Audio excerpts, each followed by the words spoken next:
Rồi đấy, tuyết nó rơi này, đấy. Đây này. Đấy.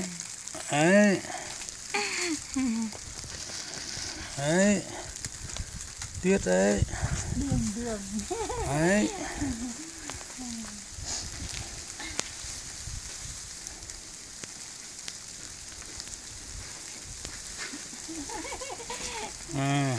Rơi vào ô nhiều và tay mình chẳng có cái nào. Đấy. Này, tuyết này. Đấy, Liên Xô này. Liên Xô ơi, thèm chưa? Cái quất cứng như đá luôn. Thèm chưa? Cứng lắm này. Đấy.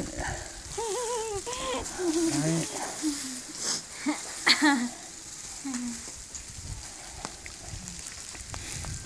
Tuổi gì mà Liên Xô được đi? Tuổi gì mà ăn mà chơi? Tuổi gì mà đòi bắn súng lục, đòi bơi thuyền rồng?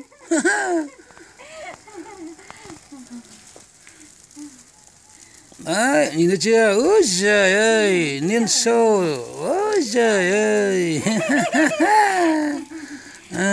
Mưa tuyết rơi đây. Liên Xô tuổi gì mà được ăn được chơi?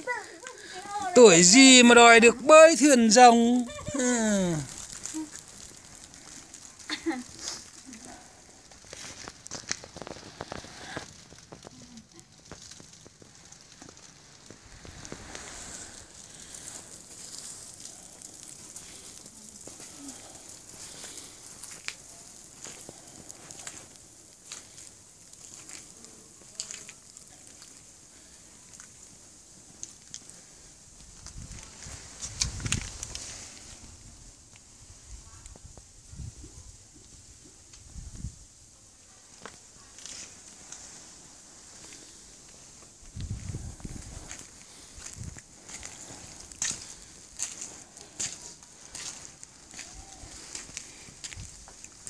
Đứng trông như con gà rù.